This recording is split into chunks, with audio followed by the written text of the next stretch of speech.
Kuduskan kami. Ampunilah segala dosa kami Bapa. Terlebih-lebih yang sangat menyakiti Engkau Tuhan. Biarlah kami semua berkenan di hadapan-Mu Tuhan. Biarlah kami semua menerima firman kebenaran-Mu. Isi hati Tuhan. Biarlah benih-benih rohani ini kami boleh menabur kepada domba-domba yang tersesat. Dan kepada saudara kami. Terima kasih banyak Bapa. Jaga kami. Lindungi kami. Dan kami akan siap menerima firman kebenaran. Untuk itu Tuhan. Berkati syarat ini mulai dari awal, pertengahan hingga akhir. Berkati peralatan yang kami pakai. Tim teknisi. Berkati Tuhan. Terima kasih banyak Bapa. Di dalam nama Bapa, Putra dan Roh Kudus. Kami sudah berdoa. Dan kami siap menerima dan mendengarkan firman kebenaran-Mu. Haleluya. Mari semua di rumah katakan. Amin. Oh haleluya. Baik saudara-saudara yang terkasih. Sebelum kita mendengarkan kesaksian dari anak terkasih kita Sri Kanti, kita baca dulu firman Tuhan. Pak Bom jelaskan kenapa sampai judul malam hari ini anak terkasih mengatakan bahwa selama dia percaya Yesus, ya jadi Pak Bom kasih penguatan buat dia ya, biar supaya yang di rumah juga memahami. Karena judul malam hari ini adalah seorang anak muslimah ya, dulu muslimah, dia dibuang keluarganya karena dia percaya Tuhan Yesus sebagai Tuhan dan Juru Selamat. Dan sampai sekarang nanti kita dengar ini, makanya Pak Bom akan mengambil dari dia punya apa? Dia punya kehidupannya ya. Untuk itu saya sampaikan kepada semua teman-teman sebelum saya baca firman Tuhan. Dan kita akan melihat adik terkasih ini kesaksian. Tapi sebelumnya saya akan saya ini dulu ya, ada Sri Kanti. Sri Kanti siap-siap ya, sabar ya.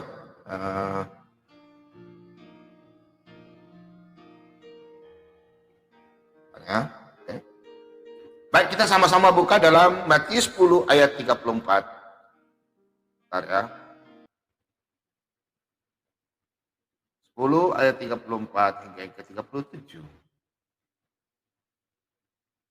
Demikian firman Tuhan. Yesus membawa pemisahan bagaimana mengikut Yesus.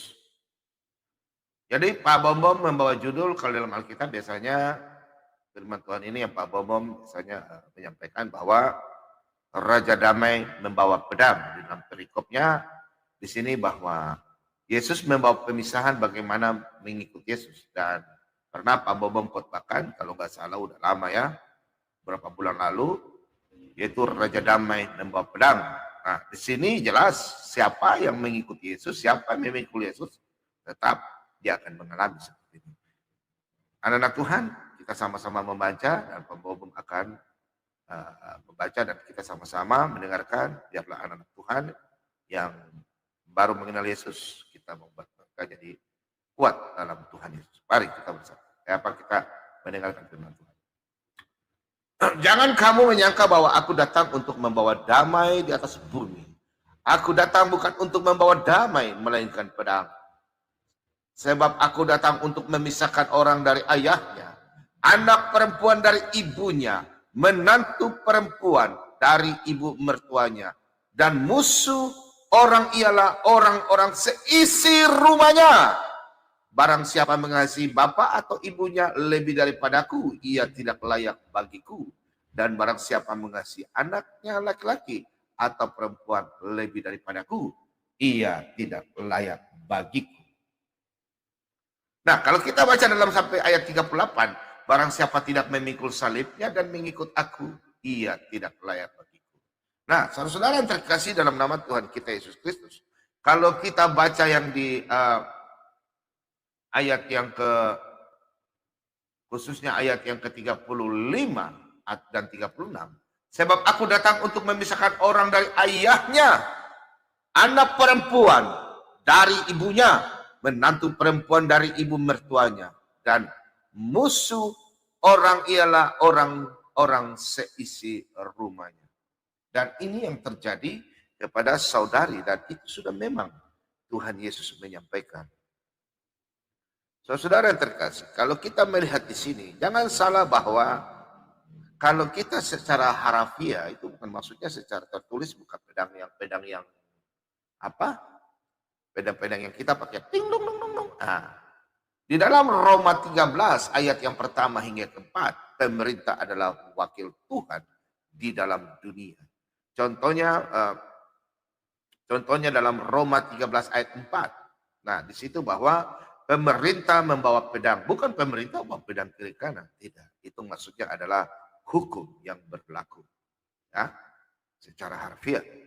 Dan saudara yang terkasih, jelas kalau kita melihat di sini, jelas pada waktu mulut kita mengaku Yesus adalah Tuhan dan Juru Selamat, apalagi keluarga tidak setuju, pasti akan ada pemisahan.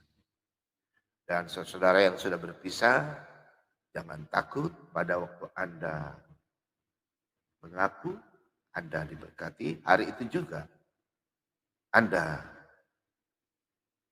sudah nama tercatat di dalam kerajaan surga. Kita baca dalam Yohanes 14 ayat yang ke-27.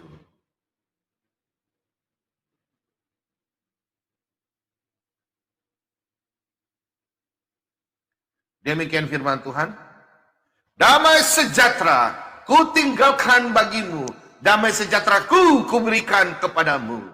Dan apa yang kuberikan tidak seperti yang diberikan oleh dunia kepadamu. Janganlah gelisah dan gentar hatimu. Haleluya. Tuhan Yesus baik.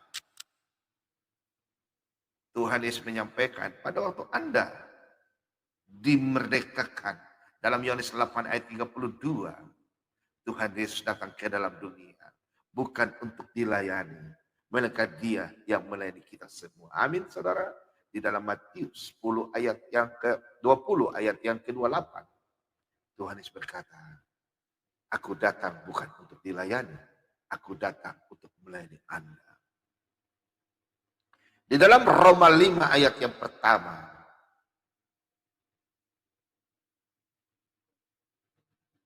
Kita baca sama-sama dalam Roma 5 ayat yang pertama. Sebab itu kita yang dibenarkan karena iman, kita hidup dalam damai sejahtera dengan Allah oleh karena Tuhan kita Yesus Kristus. Oh, haleluya, haleluya. Amin saudara. Karena kita iman, percaya bahwa Yesus adalah Tuhan dan Juru Selamat. Untuk itu kita didamaikan oleh Bapa di surga, dengan Bapa di surga. Dalam 2 Korintus 5 ayat yang ke-19. Allah menamaikan dunia dengan dirinya oleh Kristus Yesus. Mari kita baca sama-sama dalam 2 Korintus. 2 Korintus 5 yang ke-19. Sebab Allah mendamaikan dunia dengan dirinya oleh Kristus dengan tidak memperhitungkan pelanggaran mereka. Ia telah mempercayakan berita pendamaian itu kepada kami. Di dalam 2 Korintus 5 ayat 19. Begitu pula di dalam Yohanes 3 ayat 16. Karena begitu besar kasih akan Allah akan dunia ini. Ia mengaruniakan anaknya yang tunggal untuk menyelamatkan kita semua. Tuhan Yesus sudah memberikan undangan kepada kalian. Bukan kamu yang memilih aku, tapi aku yang memilih kamu. Undangan Anda sudah terima, tapi Anda mau datang ke pesta atau tidak? Tapi kalau Anda tidak biarkan, berarti undangan itu, undangan masuk dalam kerajaan surga. Dalam Filipi 3 ayat yang ke-20, Anda tidak menjadi warga kerajaan surga kalau Anda tidak datang. Yesus berkata, datanglah kepadaku. Di dalam Matius 11 ayat yang ke-28. Marilah yang berbeban berat. Letelesuh, aku akan memberikan kelegaan kepadamu. Siapa lagi seorang nabi yang bisa berkata? Hanya Tuhan Yesus yang bisa berkata demikian. Di dalam Yohanes 14 ayat yang pertama, percayalah kepada Allah, percaya juga kepadaku. Demikian firman Tuhan. Anda baca dari Kejadian sampai Maleakhi, tidak ada seorang nabi yang bisa berkata, percayalah kepada Elohim, percaya juga kepadaku. Karena akulah. Yesus berkata dalam Yohanes 14 ayat 6, akulah jalan hidup dan kebenaran. Tidak ada seorang pun datang kepada Bapa kalau tidak melalui Tuhan kita Yesus Kristus. Untuk itu Yesus datang ke dalam dunia, membawa damai sejahtera. Kita baca dalam Efesus 2 ayat yang ke-14 hingga yang ke-18.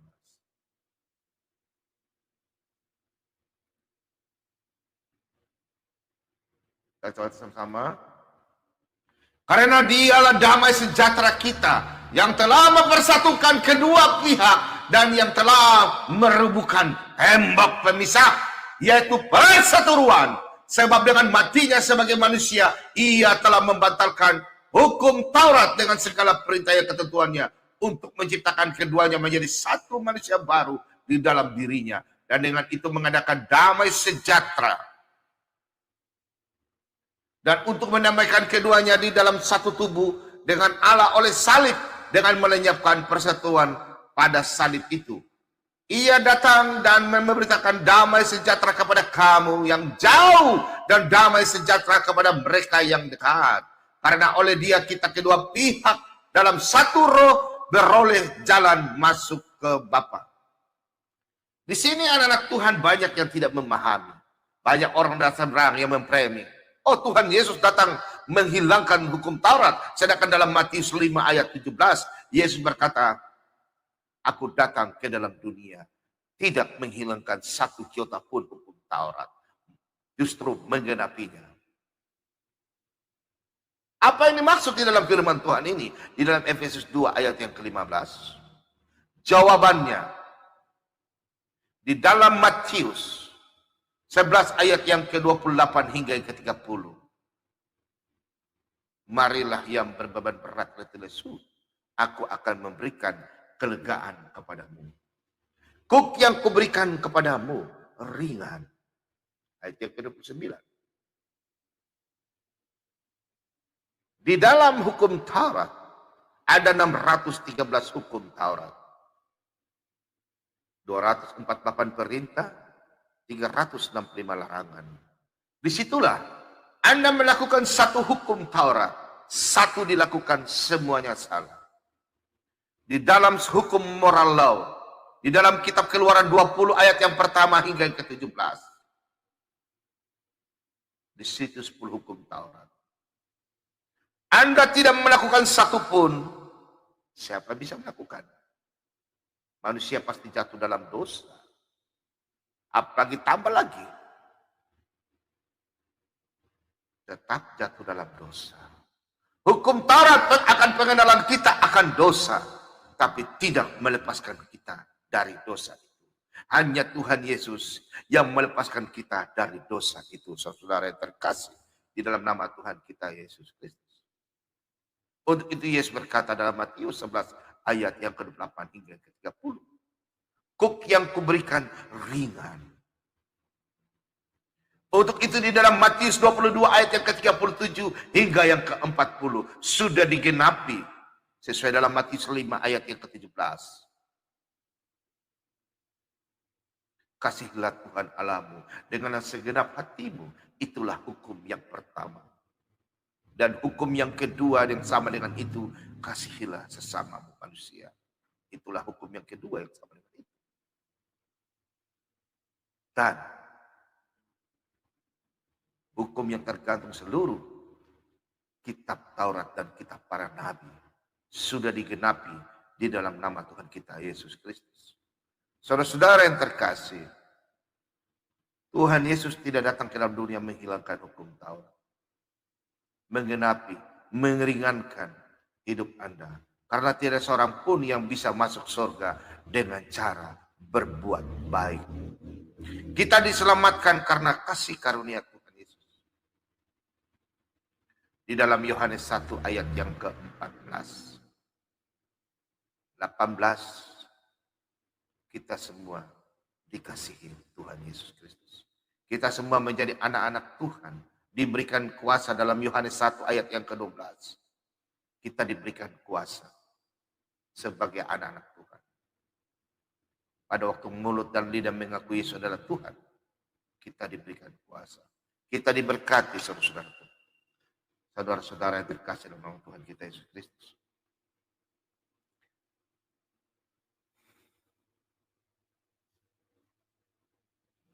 Bapak-bapak singkat saja.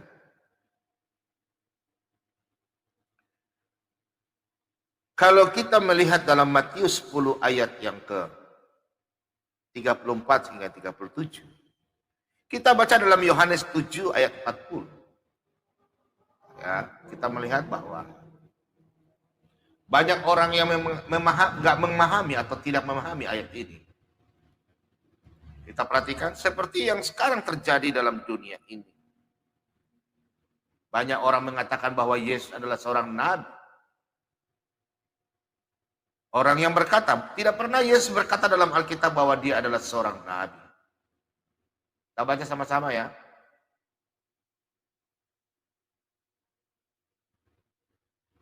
Beberapa orang di antara orang banyak yang mendengarkan perkataan-perkataan itu berkata, dia ini benar-benar nabi yang akan datang.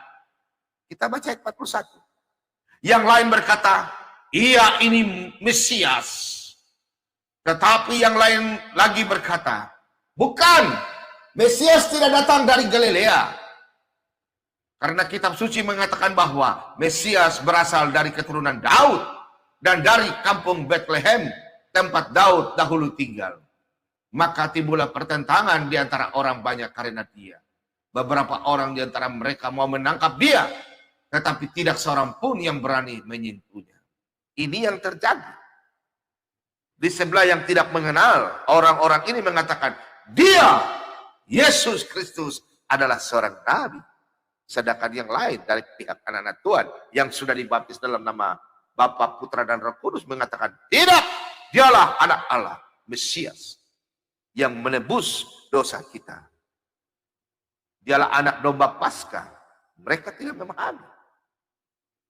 Karena yang lain bilang, oh bukan, dia orang Galilea. Dia harus dari Yerusalem. Ini yang terjadi.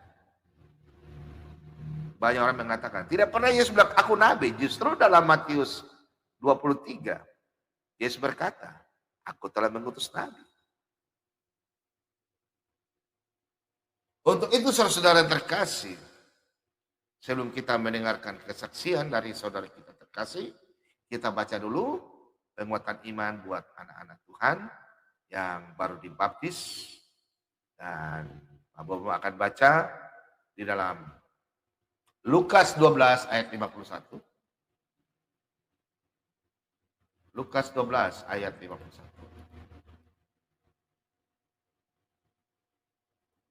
Kamu menyangka bahwa aku datang untuk membawa damai di atas bumi. Bukan, kataku kepadamu, bukan damai, melainkan pertentangan. Nah, di dalam Lukas 12 ayat yang ke-51. Kamu menyangka bahwa aku datang untuk membawa damai di atas bumi? Bukan. Kataku kepadamu, bukan damai, melainkan pertentangan. Di sini banyak orang yang salah menilai situ. Yang maksudnya adalah di sini adalah konteks untuk saudara mengenal apa itu Injil yang akan diberitakan. Malam hari ini seperti anak terkasih. Dia bertentangan dengan keluarganya. Apa makna dari kata-kata Yesus bahwa bagi kita mengikutnya? Kalau kita lihat, Yesus datang ke dalam dunia tidak membawa agama. Yesus berkata kepada Petrus dalam Matius 18 ayat yang ke-16. Petrus, kau akan mendirikan jemaatku di batu karang ini. Banyak orang mengatakan bahwa Paulus yang membawa ajaran agama Kristen. Mereka tidak sadar. Mereka hanya mengambil comot-comot tidak tanpa bukti. Kalau kita berpatokan kepada agama, nanti yang terjadi adalah orang tidak akan peduli kepada suami, kepada istri, kepada anak. Kalau kita berpikir bahwa agama yang menyelamatkan kita, bukan Tuhan yang menyelamatkan kita. Karena kalau kita memahami kan agama ini kan berbahasa dari bahasa Sanskerta ya. Agama itu adalah tidak, agama kacau. Berarti agama tidak kacau.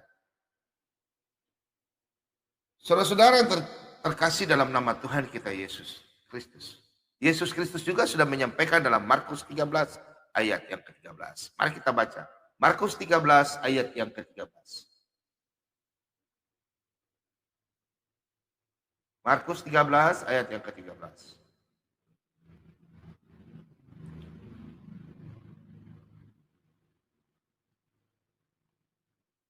Perhatikan ayat ini. Untuk anak-anak Tuhan yang baru dibaptis, yang dulu tidak mengenal Yesus. Kamu akan dibenci semua orang oleh karena namaku. Tetapi orang yang bertahan sampai pada kesudahannya, ia akan selamat. Yang di rumah kasih kemuliaan bagi Tuhan Yesus. Anda bertahan sampai kesudahan. Setelah Anda dibaptis dalam nama Bapa, Putra, dan Roh Kudus, Anda diselamatkan. Nama Anda sudah terdaftar. Anda akan dibenci oleh orang-orang yang tidak mengenal Tuhan yang sebenarnya. Elohim Abraham, Elohim Ishak, Elohim Yakub, Yosua HaMashiach. Mereka akan membenci Anda. Yesus sudah katakan 2000 tahun lalu. Untuk itu, di dalam Matius 10 ayat 34 hingga ke 37, barang siapa memikul salib, ingat, pikul salib semakin berat. Banyak orang yang tidak bertanya, Pak Bombom, kalau baptisan air itu apa? Baptisan apa itu? Baptisan Roh Kudus apa? Nah, baptisan air adalah baptisan pertobatan. Baptisan Roh Kudus langsung dari Tuhan kita Yesus Kristus mendamaikan, menyucikan Anda. Pada waktu Anda dibaptis dalam Efesus 1 ayat yang ke-13 hingga ke-14, Anda dimeteraikan dengan Roh Kudus, yang mana Yesus sendiri memeteraikan Anda. Roh Kudus, baptisan Roh Kudus. Baptisan api Anda pada waktu Anda memikul salib semakin berat. Sekarang anak Sri Kanti mengalami baptisan api. Begitu juga Pak Bombong dan anak-anak Tuhan di rumah. Haleluya, ini rumah katakan amin. Kita baca dalam 2 Timotius.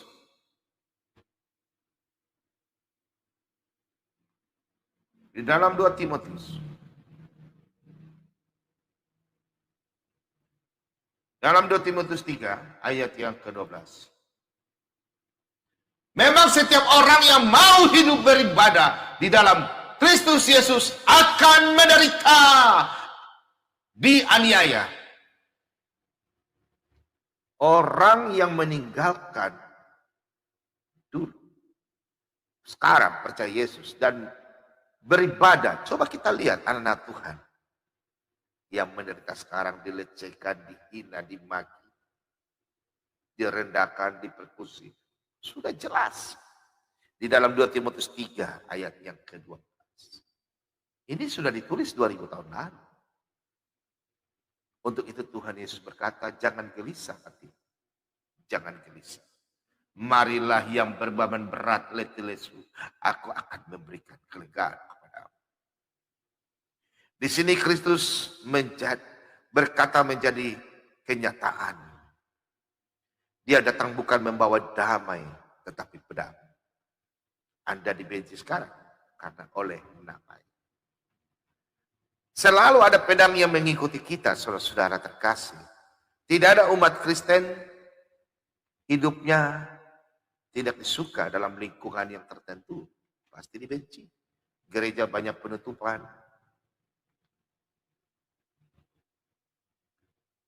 Setiap kali kita memang sungguh-sungguh mau ikut ya, mau ikut Yesus pasti pedang itu juga mengikut kita.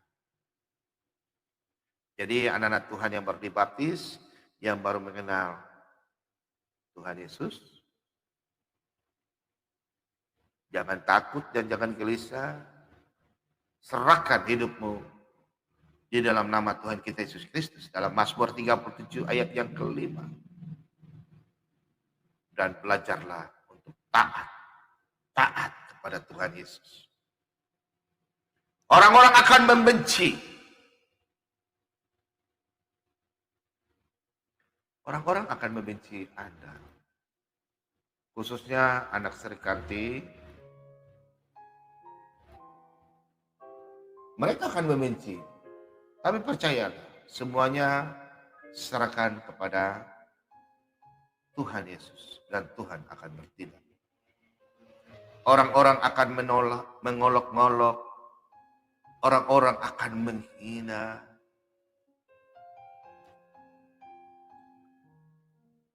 Pertentangan-pertentangan dengan orang yang tidak peduli dengan kebenaran pasti terjadi. Tapi jangan pernah mundur. Karena itu adalah harganya Anda percaya Yesus sebagai Tuhan dan Juru Selamat. Orang yang baru percaya kepada Yesus Kristus, hari ini juga engkau telah menerima pedang. Anak terkasih Sri Kanti ada mendengarkan, dan Naomi, anak rohani saya, dan beberapa lagi anak-anak Tuhan, Pak Yusuf, semua.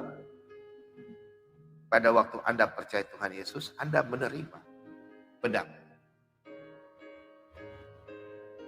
Diberikan kepadamu. Dan seumur hidupmu, pedang itu akan terus mengikuti engkau. Saudara-saudara, keluarga, mungkin juga sahabat-sahabat. Dan bukan juga sahabat-sahabat atau siapa saja. Akan menjadi musuh Kristus karena Anda percaya Kristus sebagai Tuhan dan Juru Selamat. Musuh-musuh Kristus ini orang yang tidak percaya akan dia datang ke dalam dunia ini. Tapi jikalau orang tidak mengasihi Kristus, tidak lebih dari semuanya, dia tidak layak bagiku atau bagi Kristus. Jikalau orang yang tidak percaya kepada Kristus. Bagi saudara-saudara yang terkasih, ingat, dalam 1 Tesalonika 4 ayat yang ke-14. Pada waktu Anda percaya, Anda sudah menjadi warga kerajaan surga dan Anda akan bersama-sama dengan Bapa di surga. Berbahagialah orang yang percaya dan mati dalam Kristus, dalam Wahyu 14 ayat yang ke-13. Yesus berkata dalam Yohanes 14 ayat yang kedua, di rumah Bapakku banyak tempat tinggal buat Anda dan saya. Dalam 2 Korintus 5 ayat yang ke-1. Mungkin sekarang kita hidup di dalam dunia, tubuh kita ini tidak ada damai sukacita. Tapi pada waktu kemah kita dibongkar, Tuhan sudah menyediakan kemah yang tidak dibuat oleh tangan manusia. Selama kita masih hidup dalam tubuh kita masih jauh dari Kristus. Apa maknanya? Pada waktu kita sudah dipanggil, kita semua telah dibenarkan karena Yesus Kristus adalah kebenaran dan hidup buat kita semua. Demikian firman Tuhan. Semoga damai sejahtera bagi kita semua. Menerima berkat kasih anugerah. Di dalam Roma 3 ayat yang ke-24. Efesus 2 ayat yang ke-8 hingga ke-9. 2 Korintus 1 ayat yang ke-9. Kita semua menerima berkat kasih karunia. Bukan karena perbuatan, tapi karena perantaraan Tuhan kita Yesus Kristus. Di dalam 1 Yohanes 2 ayat yang pertama hingga yang kedua. Tuhan Yesus memberkati kita. Mari kita berdoa dan kita siap mendengarkan kesaksian anak terkasih Sri Kanti. Sri Kanti, masuk dulu Sri Kanti, baru kita berdoa. Sri Kanti.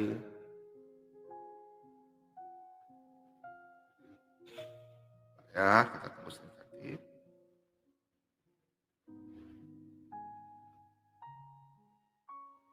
Ya.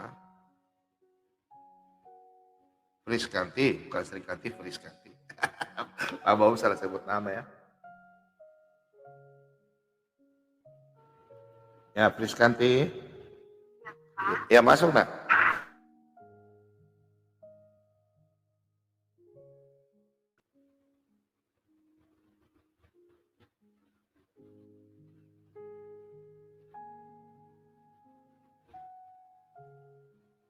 Ayo saudara.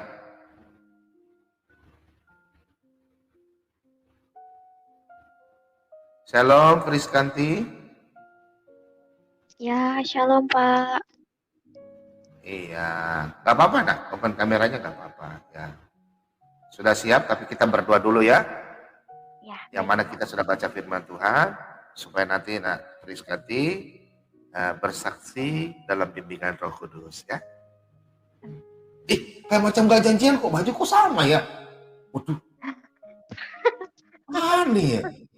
Waduh, gak ada janjian toh. Dengan Bapak Gembala gak ada janjian toh. Iya. Wih, kemarin juga itu baju merah. Sama-sama siapa tuh si Rama kan Marisen. Sama. Kita berdoa dulu ya. Terima kasih. Oh haleluya. Terima kasih banyak Bapak. Kami semua telah membaca sebagian firman Tuhan. Isi hati Tuhan. Biarlah firman Tuhan ini tidak berlalu saja. Biarlah kami dapat bisa memahami dalam bimbingan kuasa Roh Kudus Tuhan. Berkati kami Tuhan, berkati anak Friskanti Januarti yang akan bersaksi dan memuliakan nama-Mu Tuhan. Engkau berfirman dalam 2 Timotius 1 ayat ke-8 bahwa jangan malu bersaksi, harus anak-anak Tuhan bersaksi dan memuji dan memuliakan nama-Mu Tuhan. Tuhan Yesus, kami juga berdoa untuk anak-anak Tuhan yang di malam hari ini yang belum mengenal Engkau, domba-domba yang tersesat, pada waktu mereka mendengarkan kesaksian. Dan kami semua akan menceritakan kemuliaan-Mu Tuhan di dalam Mazmur 96 ayat yang ketiga. Tuhan Yesus, buka mata hati mereka, selubung mereka yang tertutup. Dalam nama Yesus, dengan kuasa Roh Kudus-Mu, kuasa bilur-bilur-Mu, Engkau jamah mereka, buka hati mereka, buka telinga mereka, buka mata mereka, biar mereka banyak yang bertobat dan mengaku dengan lidahnya, Engkaulah sebagai Tuhan dan Yesus. Tuhan Yesus, angkat mereka Bapa, balut mereka Bapa yang sakit. Anak-anak Tuhan yang di malam hari ini juga, baik sakit rohani, sakit jasmani, terlebih-lebih yang mengalami sakit penyakit. Karena medis, Tuhan Yesus angkat penyakit mereka. Dengan kuasa bilur-bilur-Mu, kuasa Roh Kudus-Mu. Yang sakit karena roh-roh, kuasa kegelapan, kami usir, kami tolak dalam nama Yesus. Bapak kami percaya di malam hari ini, Engkau taruh kuasa. Kuasa-Mu Tuhan, jamah anak Friskanti ini. Biarlah pada waktu dia bersaksi, memuji dan membesarkan nama-Mu Tuhan, banyak jiwa yang diselamatkan. Mereka sadar Tuhan. Terima kasih banyak Bapak. Kami percaya dalam malam hari ini kami semua diberkati. Engkau yang memilih dia Tuhan. Kami percaya Tuhan. Semua permasalahan kehidupannya kami serahkan ke dalam tangan-Mu Tuhan. Jaga dia Bapak. Terima kasih banyak Bapak. Dalam nama Tuhan kita Yesus Kristus, kami semua berdoa dan kami siap mendengar kesaksian. Haleluya. Amin. Oke. Silakan. Friskanti, sudah siap Kak? Bentar Pak. Ya, sudah. Ya. Nanti perkenalkan hal-hal yang sangat penting. Jangan ya. Ya nggak boleh menjelaskan, nggak boleh yang dulu, nggak boleh. Pokoknya yang keluarga, tapi ingat hati-hati rem-rem ya. Hah? Ya, baik Pak. Puji mendatang. Pokoknya jangan sampai menyinggung-menyinggung apa, jangan. Pokoknya yang aman-aman saja. Ya, baik Pak. Sip? Baik Pak. Oke, silakan. Langsung to the point ya. Bentar ya. Oke, silakan. Nak. Shalom saudara semua. Puji nama Tuhan, saya bisa kembali bersaksi di depan saudara-saudara. Saya berharap dengan kesaksian saya ini banyak jiwa-jiwa yang tersesat mungkin saat ini yang belum mengenal Tuhan sebagai juru selamat bisa kembali ke Tuhan lagi dan mengenal Tuhan lebih dalam lagi. Perkenalkan, nama saya Priskanti Januarti. Saya sering dipanggil Kanti. Dan saya tidak ada mengubah nama sedikit pun. Waktu saya Islam sampai saya dibaptis, saya belum mengubah nama saya karena saya menghargai pemberian nama dari orang tua saya. Saya dulu Islam, saya terlahir dari agama Islam. Orang tua saya sampai detik ini masih beragama Islam. Saya mengenal Tuhan saya itu Tuhan Yesus Kristus sejak bulan 12 2020. Itu saya belum dibaptis. Dan saya dibaptis itu tanggal 30 Maret 2021.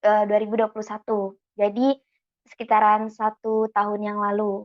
Nah, kenapa sih saya ini saya sebenarnya suka sih bersaksi ini karena di sini saya selain membuat iblis itu menangis, kalah, saya juga merasa saya ini semakin kuat dengan saya menceritakan masa lalu saya. Dan harus saya bacakan juga firman Tuhan yang saya ambil dari kesaksian saya di 1 Yohanes 5 ayat 10. Barang siapa percaya kepada anak Allah, ia mempunyai kesaksian itu di dalam dirinya. Barang siapa tidak percaya kepada Allah, ia membuat dia menjadi pendusta, karena ia tidak percaya akan kesaksian yang dia berikan Allah tentang anaknya. Nah, ada juga di Matius 10 ayat ke-32. Setiap orang yang mengakui aku di depan manusia, aku juga akan mengakuinya di depan Bapakku yang di sorga. Yang ke-33, tetapi barang siapa menyangkal aku di depan manusia, aku juga akan menyangkal di depan Bapakku di sorga. Nah, sebenarnya kalau saya bacakan yang Matius 10 tadi itu membuat hati saya itu bergetar. Karena saya nggak mau kalau saya itu tidak diakui di depan Bapa yang ada di sorga. Sedangkan saya ini hidup untuknya. Saya mati hidup untuknya. Dan apapun yang saya lakukan, itu saya mau melakukan dengan secara kudus. Bukan karena untuk orang lain. Maka dari itu, sedikit saya ceritakan latar belakang saya. Sampai detik ini, ibu dan bapak saya masih beragama Islam. Saya dulu itu, kalau saya ceritakan ini benar-benar pahit sekali. Saya 2004, umur saya 4 tahun, saya sudah merasakan, apalagi anak umur 4 tahun itu kan udah ngerti kan orang tua marah atau apa. Nah, saya sudah bisa merasakan orang tua saya itu lagi tidak baik-baik saja. Tidak baik-baik saja, sering bertengkar. Ya, maklumlah dalam rumah tangga kan. Cuman pertengkaran itu di tahun 2013 mereka berpisah. Di umur saya 13 tahun, besoknya saya ujian nasional SD. Mereka bertengkar dan akhirnya mereka itu pisah.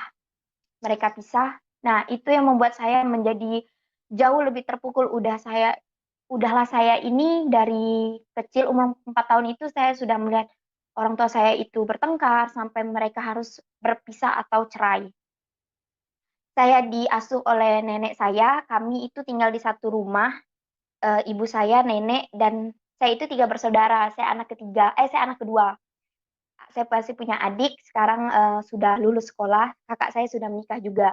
Nah, singkat cerita saya selama saya hidup ini nggak pernah menemukan kebahagiaan, nggak pernah menemukan ketenangan.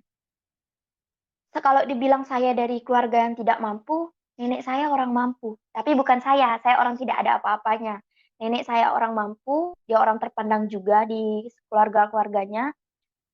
Nah, tapi bukan berarti kita itu banyak harta membuat hidup kita itu enak.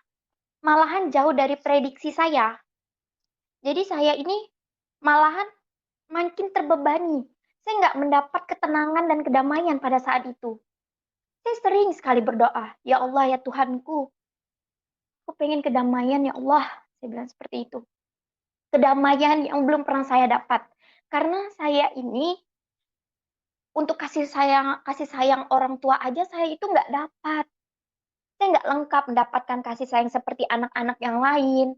Orang tua ibu dan bapaknya lengkap, mendapatkan perhatian. Apalagi saya ini 3 saudara perempuan semua. Kami sosok seorang lelaki di samping kami. Bukan pacar, bukan suami, tapi orang tua, ayah. Kita ini benihnya. Nah, maka dari itu saya nggak, apalagi saya kalau untuk mencari pasangan masih dalam kata jauh sekali. Karena saya trauma melihat pernikahan orang tua saya. Karena sedikit-sedikit kalau misalnya ibu dan bapak saya bertengkar, ibu saya ini langsung lari ke rumah nenek saya, bawa barang-barang ke rumah nenek. Dikit-dikit bertengkar seperti itu. Nah, bukankah kita kalau sudah menikah, masalah sebesar apapun dalam rumah tangga, orang tua itu nggak perlu tahu. Cukup kita dan suami kita aja. Saya di umur segitu udah bisa berpikir karena saya juga nggak tahu ini kuasa apa yang masuk. Umur saya masih muda, tapi saya mengakui itu bukan pikiran saya pada saat itu. Kenapa mama ini dikit-dikit kalau lagi sama papa langsung ke rumah nenek, saya mikir gitu. Tapi saya ngikut aja. Saya ngikut mungkin ini yang terbaik. Karena saya juga masih kecil kan, masih butuh makan juga waktu itu, masih butuh makan dari orang tua, belum bisa cari sendiri. Lalu singkat ceritanya, saya SMA. Nah, di SMA itu apalagi umur 17 jalan 18 itu kan sudah lewat sweet 17 kan, remaja meranjak dewasa. Banyak sekali ujian-ujian yang saya lewati, yang bahkan saya merasa itu berat. Dari ujian sekolah, masalah di rumah, sampai masalah saya sama teman-teman saya. Nah, saya berpikir ya mungkin masalah itu emang harus saya lewati. Kalau saya tidak lewati atau saya lari dari masalah, apa bedanya saya seorang pecundang? Belum lagi tuntutan dari orang tua. Saya dikatakanlah saya ini anak kedua, tapi harapan mereka itu ke saya. Karena ibu saya sering bilang gini, Kanti sama kakaknya dan adiknya yang lebih pintar Kanti. Dia bilang, ya kenapa mama saya bisa bilang gitu? Saya bisa masuk sekolah terfavorit di kota saya. Murni tanpa nyogok sama sekalipun. Saya murni belajar, beda dengan kakak dan adik saya. Nah, bukan berarti kakak saya nggak murni. Kakak saya itu masuk, bisa dikategorikan ya sekolah bagus juga. Adik saya masuk sekolah terfavorit juga, tapi melewati zona. Jadi jarak jarak sekolah ke rumah lebih dekat. Jadi itu yang diutamakan untuk masuk. Jadi mama saya itu melihat saya ini lebih menonjol. Ya wajar sih beliau bilang seperti karena beliau juga yang mengurus saya dari kecil. Saya lebih menonjol katanya, saya lebih pintar. Bukannya saya sombong atau apa, melainkan itu tuh jadi beban untuk saya. Karena orang tua saya malah menyuruh saya, kamu harus seperti ini ya. Padahal saya nggak mau gitu. Ada banyak sekali cobaan-cobaan yang datang pada saya nggak bisa sebutin karena cukup banyak sekali sampai akhirnya eh, saya merasakan cobaan itu tuh datang ketika saya sudah selesai sekolah. Ada satu tuntutan orang tua saya yang nggak bisa saya ceritakan di sini, yang membuat hati ini menjadi, aku nggak bisa, saya tidak bisa, saya tidak bisa, karena itu bukan juga haknya saya. Ya saya tahu, walaupun ya orang-orang di luar sana mungkin menginginkannya, tapi tidak bagi saya. Jadi saya menangis pada saat itu. Itu di bulan 12, saya menangis, menangis, menangis, menangis. Karena ibu saya menyuruh saya kuliah, tapi saya maunya kerja. Saya menangis.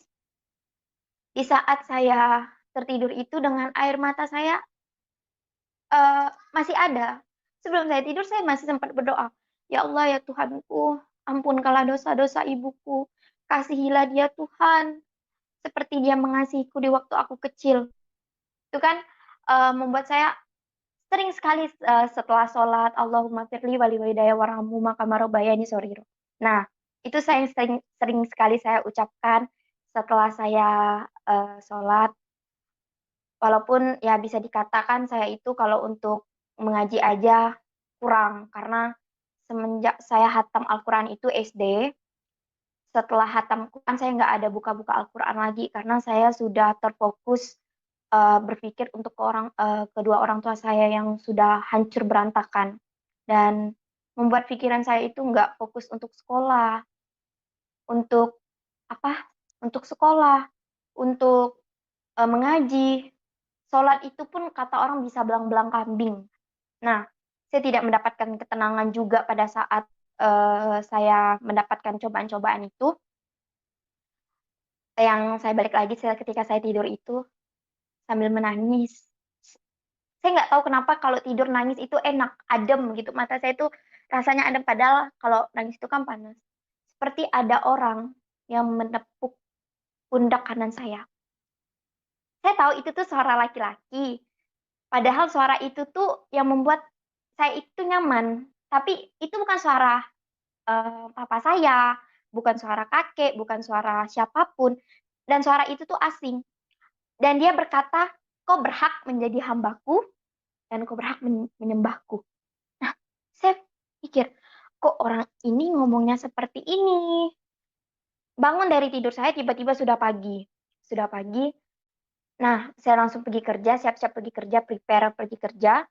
Sampai di tempat kerja, saya tanya nih sama dua teman saya. Yang satu yang muslim, yang satu yang non-muslim. Yang sama muslim. "Aku tadi malam mimpi ini loh." Dia berkata seperti ini. Terus yang muslim bilang, "Ah, itu cuma bunga tidur." Dia bilang, "Mungkin kau kecapean." Tapi mimpinya itu beda. Saya bilang, "Ya udah." Singkat cerita, saya tanya lagi sama yang non-muslim nih. "Aku tadi malam mimpinya ini." Kan. "Ih, coba kau langsung ke gereja." Tiba-tiba dia itu langsung nyudutkan ke gereja. Nah, tersontak di hati ini kayak berkata, "Yuk pergi." Seperti ada dorongan, tarikan buat saya itu ke gereja. Padahal saya nggak mau pada saat itu kan. Cuman hati ini berkata, lebih baik ke gereja aja kali ya. Untuk mendapatkan mungkin di sana ada jawabannya. Tapi karena saya nggak punya waktu untuk ke sana dan saya nggak punya teman juga. Teman saya yang satunya itu kami nggak pernah satu shift. Nggak pernah sama-sama off juga. Jadi kalau misalnya saya off, dia kerja. Jadi saya nggak punya teman lagi untuk datang ke gereja gitu kan.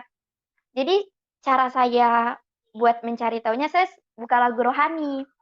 Buka lagu rohani, lagu yang pertama kali saya dengar itu judulnya Engkaulah Perisaiku. Yang lagu seperti Engkaulah perisaiku saat badai hidup menerpaku. Firman-Mu di dalamku tenangkan jiwaku, ku kan berdiri di tengah badai dengan kekuatan yang Kau berikan. Sampai kapanpun ku kan bertahan karena Yesus selalu menopang hidupku. Nah, saya tuh mendengar kalimat-kalimatnya itu, kenapa Yesus menopang hidup orang-orang Kristen? Kenapa ya? Nah, di situ saya bertanya-tanya. Apalagi saya ini kan sudah dari dulu didoktrin nggak boleh tahu agama yang lain. Karena menurut ibu saya waktu itu ngomong sama saya, agama yang dimuliakan, agama yang dijanjikan masuk surga itu hanya agama Islam. Nah, jembatan Siratul Mustaqim lah tuh kita bisa menuju surga, dia bilang. Nah, jadi saya itu nggak mau, apalagi saya waktu itu berjilbab, saya nggak mau nih satu helai rambut saya nampak aja, kata ibu saya itu sama saja saya eh, menyuruh bapak saya atau mengarahkan bapak saya satu langkah ke neraka. Beliau bilang seperti itu. Ya udah, saya menghargai ibu saya nggak mau, masih nggak mau nih, masih berkuat untuk tidak ke gereja, tapi mendengarkan lagu-lagu rohani, apalagi lagu yang tadi saya nyanyikan, itu tuh membuat hati damai sejahtera itu ada. Ini yang saya cari. Masa sih dengan cuman satu lagu saya buat saya damai? Saya masih penasaran, kan ini lagu biasa toh, saya bilang seperti itu. Tapi eh, seiring dengan berjalannya waktu, hati ini nih kayak di lewat gereja itu kayak ada magnet yang menyuruh saya masuk gitu kan. Jadi saya memberanikan diri mengajak satu teman saya tiba-tiba suruh dia, hari ini kamu jangan kerja lah dulu, izin sakit ja, saya bilang gitu kan. Izin sakit ja, kawankan aku ke gereja. Hah, kok mau ke gereja? Dia bilang kan, mau ngapain? Indah aku takut mamamu marah katanya kan. Ih, enggak, ayolah please bantu aku. Sampai saya ini mau ayolah bantu. Nah, akhirnya beliau mau. Waktu itu saat itu saya masih pakai jilbab. Jadi di samping gereja itu ada toilet umum. Nah, ada toilet umum. Saya ganti baju di situ. Saya minjam baju dia. Pinjam baju ya, saya mau ke gereja kan.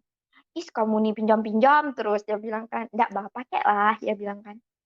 Jadi sama pas masuk ke gereja itu sebenarnya besar sekali sih pengorbanan saya pada saat itu karena pertama kali buka jilbab, set, kayaknya tuh ringan kepala nih, nggak ada yang nyangkut apa-apa gitu kan. Sampai di gereja tuh saya bingung, nah oleh kiri kanan saya, ini orang ngapain ya? Oh, nyanyi lagu rohani kali ya, pasti lagu rohani lah.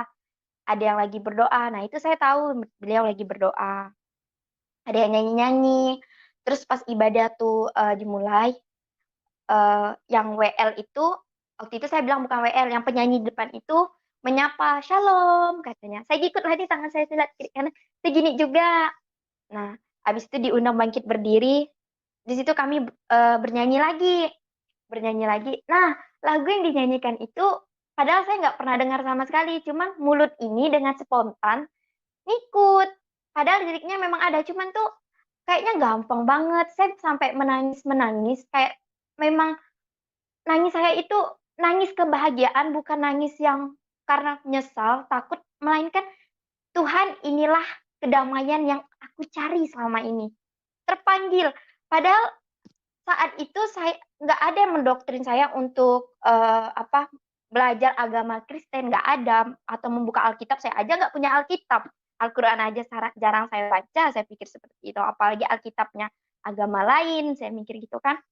Cuman di situ selesai dari gereja, nggak tahu kenapa Tuhan itu cepat sekali membuktikan kebenaran.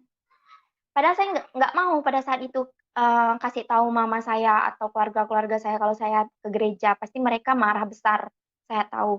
Karena saya kan dari suku Bugis juga, marah besar. Mereka sangat fanatik sama orang Nasrani. Pernah dia berkata seperti ini, musuh agama Islam itu satu. Dia bilang, kira saya iblis. Ternyata orang Nasrani, dia bilang. Orang Nasrani itu orang apa? Orang Kristen, katakan. Pokoknya yang selain agama Islam, itu bukan teman kita. Dia bilang. Bukannya kita nih di sini Bhinneka Tunggal Ika berbeda-beda tapi tetap satu. Cuman tidak di dalam keluarga saya. Ya mereka sapa menyapa seperti itu aja, tapi untuk akrab gitu mereka enggak mau. Setelah itu keluar dari gereja, kan pakai motor.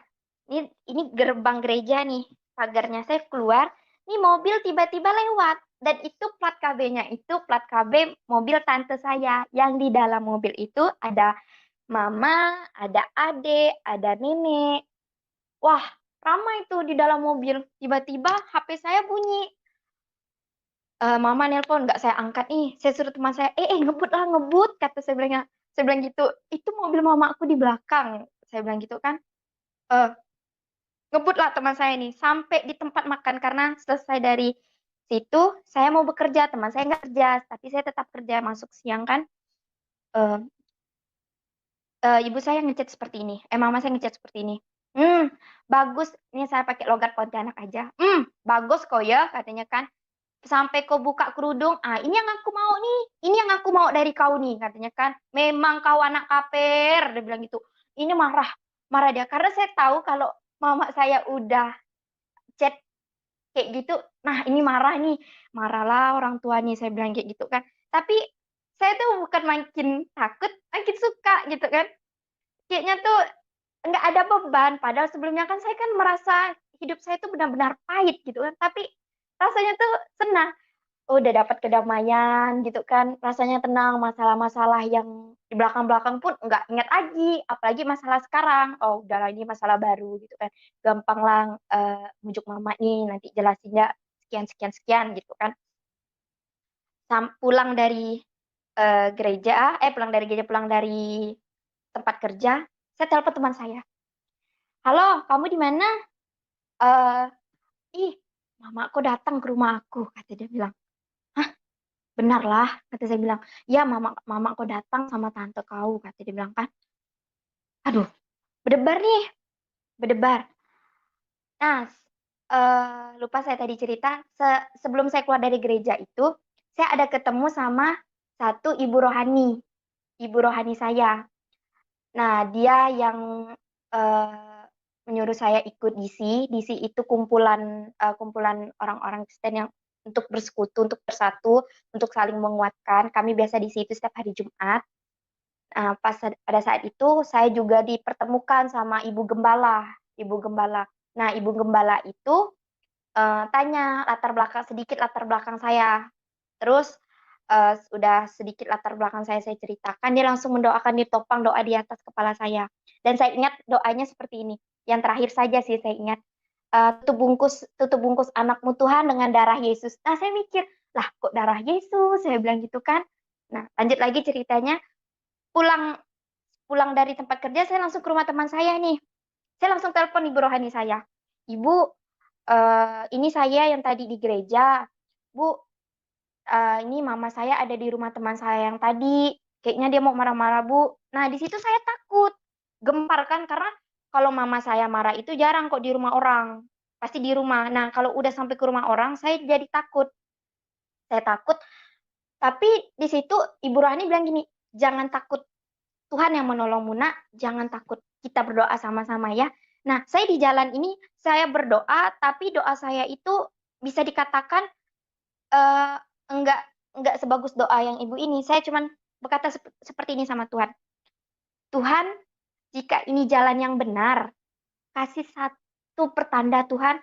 Kalau memang jalan yang saya pilih ini jalan yang benar, jangan engkau keluarkan air mata saya ketika saya nanti ketemu sama ibu saya. Tapi jika jalan yang saya pilih ini jalan yang salah, keluarkanlah air mata ini Tuhan. Karena saya kalau melihat ibu saya menangis, saya pasti ikut menangis. Pada saat sampai di sana, tak standar motor, saya langsung masuk. Permisi. Kan teman saya kan bukan Islam. Jadi saya bilang permisi. Mama saya ini udah nangis, mukanya merah. Dan saya lihat tangisan itu tuh bukan tangisan biasa, tangisan yang pertama kali dia keluarkan untuk papa saya ketika sudah berpisah. Nah, kelihatan lagi nih tangisan itu. Jujur hati saya terpukul sekali melihat tangisan itu tuh benar-benar terpukul. Karena saya nggak pernah buat ibu saya tuh nangis kayak gitu. Jadi saya itu nggak bisa nangis. Kok matanya nggak nangis? Saya mikir gitu kan. Nah, tante saya langsung bilang, kenapa kamu pakai jilbab? Dia bilang, ya tante tadi ganti kerja. Kan di tempat kerja kamu ada itu katanya, ada toilet. Bukalah jilbabnya di toilet katanya. Saya diam aja nih. eh tahu kan maksud maksud tante kesini ngapa katanya kan? Ya tahu, saya tahu pasti dia mau usir nih, mau usir kan? Ya keluar dari rumah kan. Nah, tahu.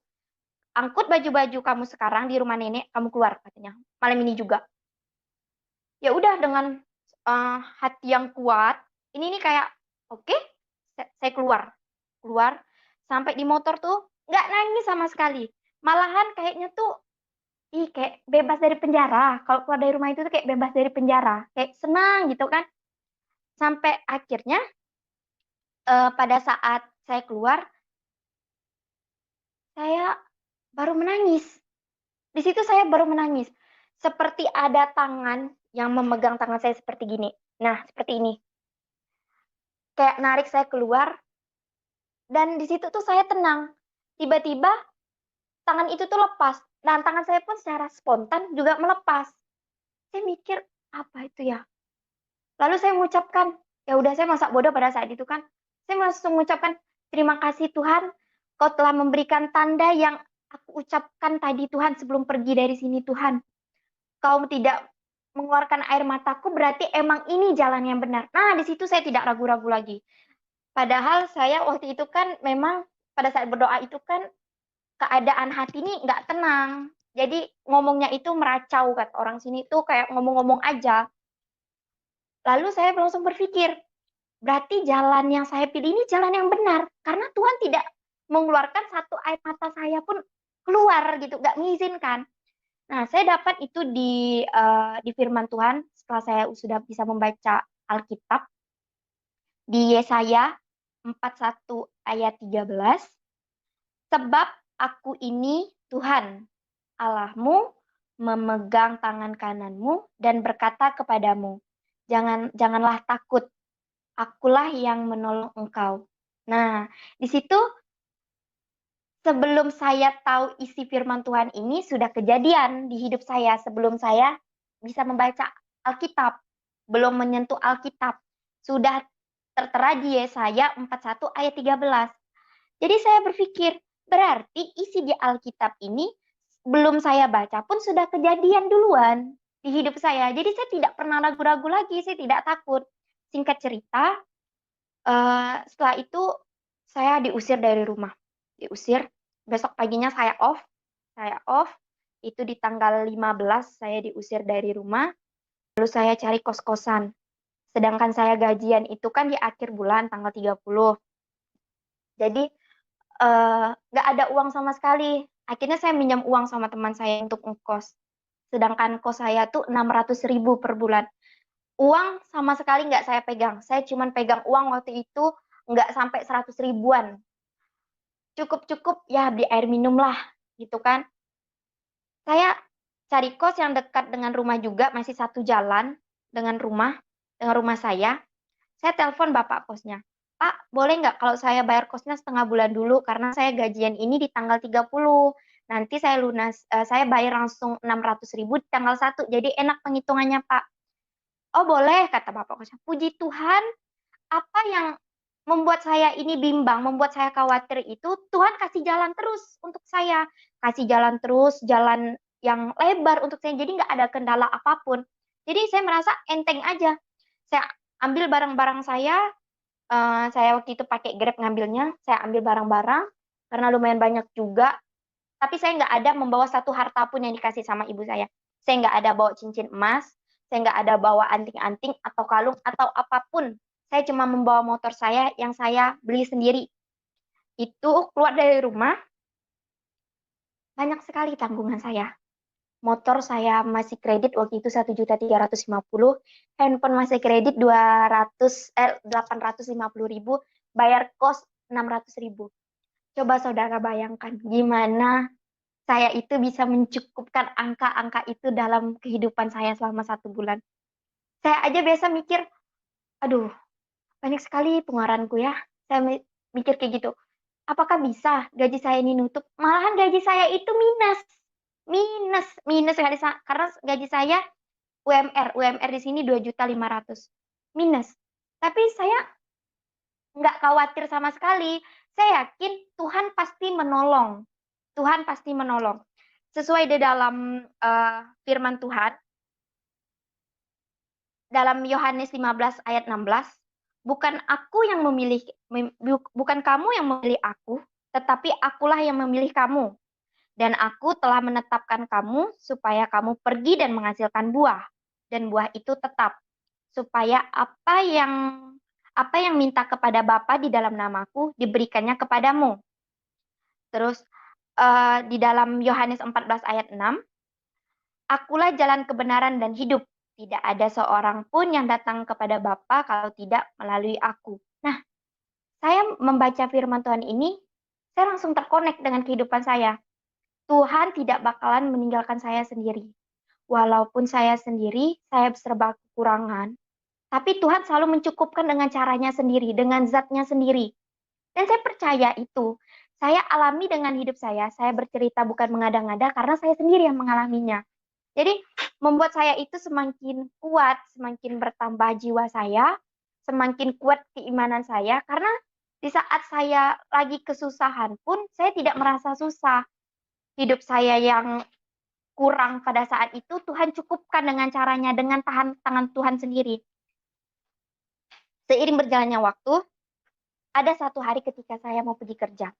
Saya pergi kerja, nggak tahu kenapa, di depan saya itu seperti ada tali yang membentang. Itu tali wifi. Pada saat itu setelah kejadian saya tahunya itu tali wifi. Saya melihat di depan tuh nggak ada apa-apa. Saya bawa motor, langsung ini tali langsung set katanya. Langsung kayak gini ke leher saya. Cuman kalau emang tali wifi itu ngikat banget di sini, otomatis kan saya contohin pakai kalung saya aja. Otomatis kan ininya kan pasti ikut kena juga ya nggak sih? Nah, ikut kena juga. Jadi pada saat itu saya langsung motor saya jalan sendiri. Saya udah bergantung di tali wifi kayak gantung diri gitu. Saya udah lihat saya dengan kunang-kunang mata saya, motor saya itu jalan sekitaran nggak tahu kurang lebih 1 meter mungkin ya, karena nggak jelas juga jatuh sebelah kiri, jatuh sebelah kiri. Terus saya langsung nggak sadarkan diri. Tiba-tiba saya ada di rumah orang. Ternyata abang wifi itu bilang, saya nggak lihat kakak kalau kakak lewat, katanya bilang gitu kan. Ya bang, saya juga nggak lihat bang kalau abang tuh lagi tarik kabel, saya bilang kayak gitu. Ya makanya saya aja kaget. Nah sama-sama kaget di sini. Saya juga nggak bisa menyalahkan karena saya ini nggak tahu mau ngapain. Saya langsung telepon supervisor saya izin, saya fotokan, saya lihat luka saya ini, ih, saya aja tuh jujur kalau ingatnya tuh takut karena sampai berdarah-darah. Ini sampai koyak, untung nggak kena apa nadi. Tapi yang tengah ini nggak luka, kayak ada jari, kayak ada tangan yang menopang di sini, kayak melindungi. Karena kalau saya praktekin sekarang, kalau kita tekan ini kan sakit ya, sakit. Tapi mungkin tangan Tuhan, udah pasti itu tangan Tuhan. Tangan Tuhan yang menopang, tangan Tuhan yang melindungi. Dia nggak mau anak kesayangannya ini, anak yang baru dipilihnya ini, kenapa? Karena Tuhan punya pesan yang sangat-sangat penting untuk saya, yang harus saya selesaikan. Nah, di situ saya langsung telepon kakak angkat saya waktu itu orang Cina. Saya telepon, tolong ke mana? Ke kos, soalnya Kanti habis kecelakaan. Saya nggak cerita ini, soalnya nggak bisa ngomong. Saya langsung diantar sama tukang wifi tuh, untung tukang wifi tuh jujur ya. Saya tunjukin apa namanya alamat kos saya, emang nggak jauh dari tempat saya kejadian, tempat saya jatuh itu. Langsung nggak lama itu Cece langsung ada juga. Cece langsung ada, langsung lah diobatinya pakai betadine. Ayo, ya dia bilang kan, kenapa lukamu nih? Katanya kan, kena apa, gimana ceritanya? Nah, saya ceritain lah sama beliau. Beliau aja tuh kayak, kok nggak masuk akal ya? Kata, kok ininya nggak kena ya? Dia bilang, nggak lo gak ceh, kuasa Tuhan lah. Nah, di situ eh, eh, malamnya saya ikut komsel. Malamnya saya ikut komsel. Nah, dapat nih hadiah dari ibu rohani saya, Alkitab. Setelah saya pulang komsel, Kanti, ibu mau kasih kamu hadiah, katanya. Kira saya hadiah apa kan?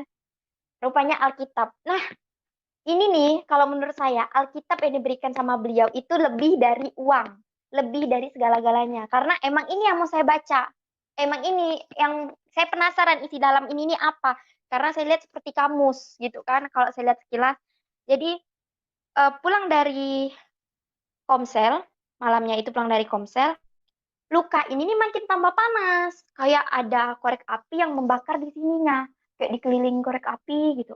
Panas. Jadi saya tuh nangis. Apalagi saya nggak bisa ngadu ke siapa-siapa. Ke teman aja saya nggak mau mengadu gitu. Karena saya merasa ini aku harus hidup mandiri. Harus hidup sendiri. Apalagi saya belum menikah atau apapun, saya masih sendiri juga, jadi semuanya itu serba sendiri. Jadi saya berpikir, oh ya udah deh, coba aku baca Alkitab aja. Saya baca Alkitab, lalu eh, setelah saya baca Alkitab sedikit, luka saya ini makin tambah panas. Ya udah, saya tutup Alkitabnya, tutup Alkitab. Saya langsung pergi keluar sambil kipas-kipas. Nah, udah mulai agak dingin, saya tidur. Saya tidur, besoknya saya kerja. Besoknya saya kerja.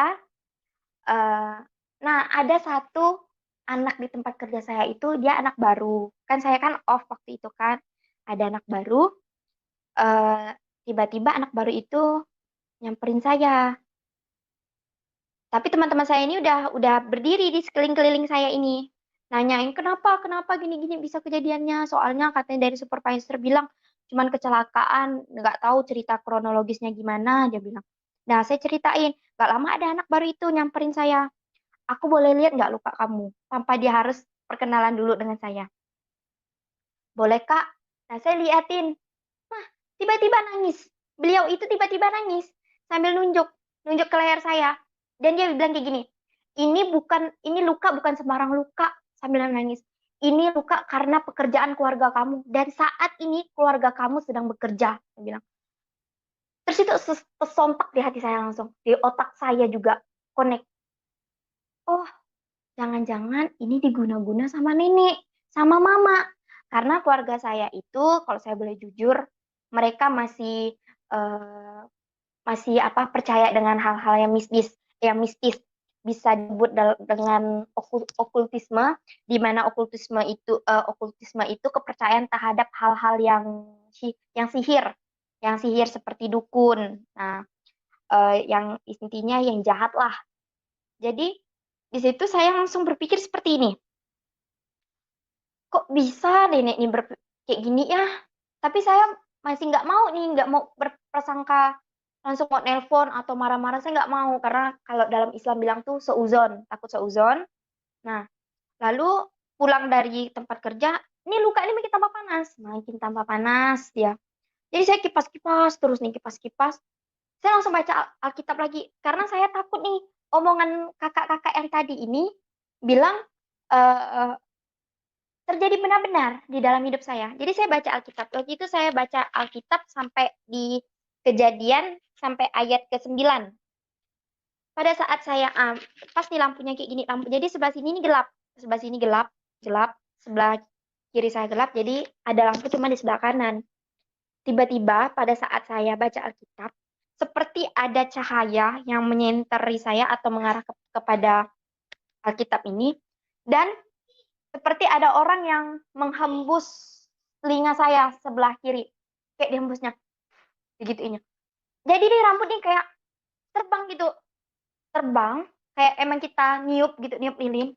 Langsung saya lihat ke kiri saya. Itu luar biasa. Iblis itu besar tinggi lewati ventilasi kamar kos. Melewati ventilasi kamar kos. Saya nggak bohong. Itu benar-benar saya lihat. Saya langsung teriak, Alkitab saya lempar. Karena pintu kos nggak saya kunci. Pada saat itu saya lupa kuncinya. Nggak tahu saya lupa atau apa. Karena anak-anak kos tuh bisa masuk. Karena saya teriak nih. Masuk saya udah garu-garu kepala. Saya udah nutup-nutup mata. Takut karena emang takut. Mereka langsung hidupin lampu tengah, lampu kamar kos tuh. Karena saya itu bacanya itu kan agak ke belakang ada dapurnya juga. Kos tuh ada dapurnya juga. Dia langsung dihidupinnya. Kamu kenapa? Katanya kan. Teman-teman kos tuh langsung masuk. eh Dia lihat Alkitab tuh berdiri kayak ada orang yang megang Alkitab ini berdiri aja gitu kayak ada megang. Jadi teman saya langsung ngambil dalam nama Yesus katanya dalam nama Yesus. Saya itu sempat terdengar di telinga saya. Langsung dia mendoakan saya. Nggak tahu dia mendoakan saya dengan cara beliau seperti apa. Saya juga nggak tahu. Jadi hati ini jadi jauh lebih tenang. Pas saya membuka mata, saya ngeliat tuh sosok itu tuh masih ada. Sosok roh jahat itu masih ada. Dia berwarna hitam besar tinggi. Di situ saya nggak mau masuk ke kamar. Saya tidur di kamar sebelah. Besoknya saya telepon ibu rohani saya. Sebenarnya malam itu udah saya telepon, cuman beliau nggak angkat. Karena beliau sudah tidur. Kejadiannya itu jam 12 malam. Jam 12 lewatan gitu lah. Saya telepon beliau paginya, kenapa Kanti? Saya ceritain yang tadi malam apa yang saya lihat itu. Saya ceritain, datanglah tim pendoa dari gereja untuk mendoakan kamar itu. Lebih pastinya dikuduskan kamarnya. Jadi pada saat dia mendoakan kamar itu, eh, udah diurapinya juga dengan minyak kudus, kata kata ibu rohani saya waktu itu. Lalu minyak urapan di pintu-pintunya sampai kamar mandi sampai dapur-dapurnya juga. Terus beliau bilang, kamu tanggal 30 kamu baptis ya, katanya. Nah, padahal kalau saudara dengar lagi cerita saya kan keluar tanggal 15 Maret, tapi saya baptis tanggal 30 Maret. Jadi nggak sampai 1 bulan, setengah bulan aja saya sudah dibaptis gitu. Saya belum ikut kelas baptis juga atau FC1 dalam gereja saya namanya FC1, baru saya dibaptis. Nah, pada saat hari itu tanggal 30 jam 1 saya ikut kelas baptis, sorenya saya langsung baptis. Ketika baptis, mujizat Tuhan terjadi lagi di dalam hidup saya. Luka yang tadi ini belum kering, luka belum kering ini, tiba-tiba ngelupas malamnya. Ngelupas, ngelotek-ngelotek, kayak luka tuh udah kering, udah lama keringnya, padahal luka itu cukup dalam, apalagi kulit leher ini kan lembut dibanding kulit tangan.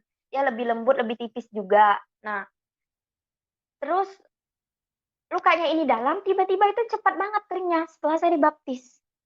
Nah, setelah saya dibaptis itu lukanya itu langsung kering, saya langsung bingung. Kok cepat banget, saya mikir gitu. Nah, mungkin Pak Bombom bisa buka foto baptis saya. Waktu itu saya baptis cuma berdua sama orang. Nah, itu foto baptis saya yang di sebelah kiri saya itu ada Ibu Emma, Bu Rahma atau dibilang sering dipanggil Emma. Nah, sebelah sana itu ibu rohani saya yang menuntun saya, yang mengajarkan saya membaca Alkitab juga. Singkat cerita, malamnya itu kan langsung ngelotek ya. Nah, saya bingung, kenapa ini langsung ngelotek. Nah, saya percaya itu kuasa air baptis, kuasa Roh Kudus, kuasa Tuhan Yesus yang membuat luka ini karena katanya kan bukan luka sembarang luka, kata teman saya yang tadi tuh, yang anak baru itu. Bukan luka sembarang luka, tapi lukanya itu hilang. Besoknya saya kerja, anak perempuan yang bilang luka saya bukan luka sembarang luka itu nggak masuk kerja dia, nggak masuk kerja, tiba-tiba menghilang beliau itu. Saya nggak tahu juga dia kemana, saya nggak tahu namanya siapa, saya belum sempat kenalan karena saya melihat dia langsung tiba-tiba nangis dan kami serontak semuanya juga merinding pada saat itu. Nggak tahu dia punya keajaiban untuk melihat atau apa sih juga nggak tahu karena saya nggak kenal. Lalu beberapa hari kemudian ada adik saya datang. Adik saya, emang saya sama adik saya itu sangat dekat. Nah, di situ adik saya itu ngomong soal nenek saya yang bersangkutan dengan dukun. Kanti katanya, nenek sama mama tuh kemarin ada bawa kau ke dukun. Nah, gimana caranya? Saya bilang gitu kan. Nama kau ditulisnya, terus foto tangan kau, katanya kan, foto kau diserahkannya ke dukun. Waktu itu ada 2 orang, bukan dukun sih, saya lebih ke bilang orang pintar. Bawa ke 2 orang pintar ini, satu syekh dan satu loya. Loya itu yang biasa dipercaya oleh orang-orang Tionghoa, orang-orang Cina. Yang dukun bilang ini, kita tidak bisa mengambil kanti kembali. Bisa pun kita ambil, dia bakalan balik lagi. Dia bilang seperti itu. Dan keterangan yang loya juga demikian. Kita, dia ngomong pakai bahasa Cina, jadi yang bisa translatekan bahasa Cina itu ada mertuanya kakak saya. Nah, ditranslatekannya ke bahasa Indonesia. Jadi, loya itu bilang, dia juga ini anak ini nggak bisa kita ambil karena ada kuasa yang besar yang melindungi dia, yang membentengi dia, katanya kan. Ada kuasa besar dan kuasa itu saya nggak mampu, katanya. Saya nggak mampu, saya nggak kuat, katanya. Nah, di situ dia mengakui kalau dia nggak mampu dan nggak kuat. Dia sebutin, mungkin nenek saya nanya pada saat itu ciri-cirinya seperti apa. Dia bilang itu seorang laki-laki. Laki-laki dia membawa tongkat. Dia bilang kayak gitu. Dia membawa tongkat. Nah, saya kan pernah nonton film apa namanya sejarahnya Yesus Kristus mati di kayu salib. Beliau juga membawa tongkat kan, ketemu sama murid-muridnya. Ada membawa bukan pasti kayak kayu gitu. Nah, dia bilang dia membawa tongkat. Apa yang diomongkan sama adik saya itu penafsirannya itu sama dengan apa yang saya lihat di kayu salib.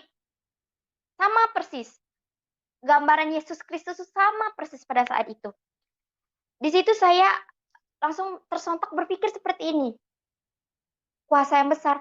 Langsung saya baca Alkitab pada saat itu. Saya dapat di Yohanes 10 ayat 28. Dan aku memberikan hidup yang kekal kepada mereka dan mereka pasti tidak akan binasa sampai selama-lamanya. Dan seorang pun tidak akan merebut mereka dari tanganku. Berarti apa yang diungkapkan oleh firman Tuhan ini, apa yang diungkapkan oleh Tuhan melewati firman Tuhannya, itu sudah terjadi sebelum saya membaca Alkitab pun itu sudah terjadi dalam hidup saya. Sungguh luar biasa, saya bilang gitu. Jadi secara tidak langsung saya juga ada menginjilin adik saya sedikit. Nih, di dalam Alkitab ada ini nih, saya bilang seperti itu.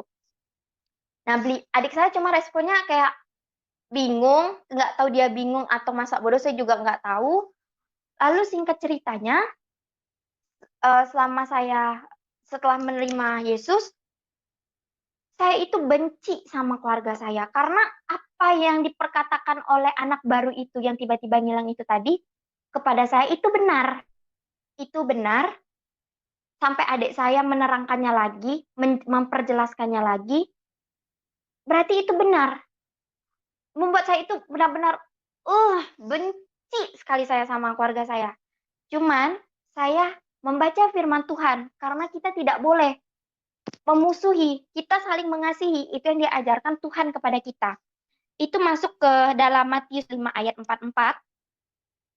Tetapi aku berkata kepadamu, kasihilah musuhmu dan berdoalah bagi mereka yang menganiaya kamu. Di Matius 6 ayat 14 sampai 15. Karena jikalau kamu mengampuni kesalahan orang, Bapamu yang ada di sorga akan mengampuni kamu juga. Tetapi jikalau kamu tidak mengampuni orang, Bapamu juga tidak akan mengampuni kesalahanmu. Saya langsung mikir, jangan sampai Tuhan nggak mengampuni kesalahan saya. Sedangkan saya hidup dan mati saya untuk Dia. Bagaimana saya mau melayani Tuhan kalau saya itu masih dalam hidup yang merasa berdosa terus, merasa saya nggak mengakui kesalahan saya. Saya coba maafkan, saya coba kasihi nenek saya dan ibu saya itu. Ya udah nggak apa-apa kalau beliau mau dukunin saya. Kalau emang saya harus mati, sampai mati di tangan dukun itu, di tangan orang pintar itu. Saya percaya saya mati hanya di tangan Yesus. Saya mati sudah mengenal Yesus Kristus dan nama saya sudah terdaftar di sorga. Jadi saya tidak takut juga, tapi Tuhan punya rencana yang lain. Saya tetap hidup sampai saat ini. Setelah itu, singkat cerita lagi, seiring berjalannya waktu, apalagi saya ini kan masih belum nikah, tidak ada yang menanggung saya juga, dan saya tidak pernah mengemis-ngemis sama orang lain, atau minjam uang sama orang lain. Saya nggak mau. Karena saya memang menghindar dari hutang-hutang juga. Saya takut, apalagi saya hidup ini seorang diri perempuan, hidup di kota yang cukup besar. Saya makan dan minum aja bayar, saya mau tidur aja tempatnya bayar, tidak ada yang gratis dalam hidup saya ini, kecuali penebusan dosa. Saya mau nebus dosa saya gratis karena Tuhan yang telah membayarnya. Jadi saya pada saat itu saya hanya fokus sama Tuhan dan pekerjaan saya. Selebih dari itu saya tidak ada, atau saya mau ngumpul sama teman-teman, saya nggak mau. Selama saya hidup yang kudus, hidup bersama Tuhan Yesus, hidup saya itu tidak ada kekurangan sedikit pun. Tidak ada kekurangan. Malah saya berdoa seperti ini. Tuhan, saya ingin keluarga saya itu menerima saya, Tuhan. Kalau memang hatinya belum terjamah, tapi bukakanlah hatinya Tuhan untuk bisa menerima saya. Karena bakalan saya yang akan membukakan hati mereka akan jalan kebenaran itu. saya akan menyampaikan firman-firman-Mu kepada mereka. Kalau jalan kebenaran dan hidup hanya di dalam tangan-Mu. Saya sering berdoa seperti itu. Karena saya yakin doa yang sering-sering kita ulang, kita ucapkan, Tuhan dengan singkatnya waktunya, dengan Dia mengatur waktu untuk membalasnya, pasti Tuhan kabulkan. Walaupun tidak sekarang, besok atau lusa, tapi kemungkinan dan diaminkan tahun depan atau tahun depannya. Karena saya percaya mengikut Tuhan itu yes dan amin. Tidak ada mustahil. Pasti apapun yang saya mau, pasti Tuhan yang pas mengabulkannya. Saya percaya itu. Lalu saya ada baca juga di Kisah Para Rasul 16 ayat 31. Percayalah kepada Tuhan Yesus Kristus dan engkau akan selamat, engkau dan seisi rumahmu. Nah, saya baca firman ini setelah saya berdoa berulang-ulang kali. Dan ini saya dapat lagi. Banyak sekali yang saya ucapkan, tetapi Tuhan itu sudah mencatatnya di Alkitab. Tuhan sudah mencatatnya walaupun saya belum membacanya pada saat itu. Tapi Tuhan sudah catat. Nah, situlah kuasa Tuhan yang membuat saya itu jauh lebih yakin Tuhan itu hidup. Tuhan yang saya pilih ini Tuhan yang benar. Tuhan yang nyata, Tuhan yang tidak pernah mati. Tuhan yang hidup kekal di surga dan Dia akan menjemput saya. Dia akan kembali lagi ke dunia untuk menjemput saya. Bukan hanya saya, tapi semua orang-orang yang percaya kepada Yesus. Di situ saya juga ada baca di Matius 28 ayat 18-20. Yesus mendekati mereka dan berkata, "Kepadaku telah diberikan segala kuasa di sorga dan di bumi. Karena itu pergilah, jadikanlah semua bangsa muridku dan baptislah mereka dalam nama Bapa dan Anak dan Roh Kudus. Dan ajarlah mereka melakukan segala sesuatu yang telah kuperintahkan kepadamu. Dan ketahuilah, aku menyertai kamu senantiasa sampai akhir zaman." Haleluya, amin Tuhan. Saya percaya di situ, saya dibaptis dalam nama Anak, Bapa, dan Roh Kudus, dan Tuhan sudah menetapkan hidup saya untuk melayaninya, dan saya harus ketahui Tuhan akan senantiasa menemani saya dan menjemput saya pada saat dan pas di akhir zaman. Tuhan selalu menemani saya dan menjemput saya pula. Dia mati di kayu salib, menebus dosa-dosa saya. Dia membasuh dosa saya dengan darahnya yang suci, darahnya yang kudus yang membuat saya sampai saat ini berada di sini, ngomong sama saudara tentang kesaksian-kesaksian saya. Tidak hanya itu, tidak hanya sampai di situ saja mukjizat Tuhan yang datang. Satu persatu keluarga saya bisa menerima saya, seperti tante saya pernah datang juga ke kos, sampai apalagi percaya nggak, anak kecil itu kalau ngomong nggak pernah bohong. Dia datang ke kos saya, masuk kos, "Kak Kanti, kamarnya enak ya?" Dia bilang. "Kamarnya enak, kamarnya itu buat Dede ini senang, tenang," dia bilang. Nah, saya langsung mikir, kok anak ini bisa ngomong seperti itu? Karena saya yakin kalau omongan anak kecil itu nggak pernah bohong. Apalagi saya udah kenal sepupu saya ini mulutnya itu biarpun dia laki-laki tapi kayak perempuan. Kok dia bilang orang jelek, ih jelek nih katanya. Tapi kalau dia bilang nyaman atau apapun yang positif, pasti itu benar dari perkataannya. Nah, karena saya ingat kamar saya pernah diurapi, pernah dikuduskan pada saat kejadian saya waktu itu kan oleh tim pendoa dari gereja, saya percaya Tuhan saya itu ada di kos. Tuhan saya itu ada dimanapun saya berada. Dia ada dimanapun, dia tetap memegang tangan saya, dia tetap menopang saya. Walaupun dia tahu di belakang saya ada salib yang begitu besar yang saya bawa, tapi dialah yang membantu saya menopang salib itu. Dia memberikan saya kekuatan juga. Itu saya ada baca, ini saya catat juga di Amsal 3 ayat 33. "Kutuk Tuhan ada di dalam rumah orang fasik, tetapi tempat kediaman orang yang benar diberkatinya." Berarti karena saya memilih jalan kebenaran dan hidup itu hanya di Yesus Kristus Tuhan, membuat tempat kediaman saya itu diberkatinya. Diberkatinya sehingga anak kecil pun yang berbicara kepada saya, adik saya itu berbicara, saya yakin itu kuasa Tuhan. Tuhan yang punya kuasa pada saat itu. Tuhan yang bekerja sebebas-bebasnya, seluas-luasnya, bekerja di kos saya walaupun saya sendiri, dia melindungi saya.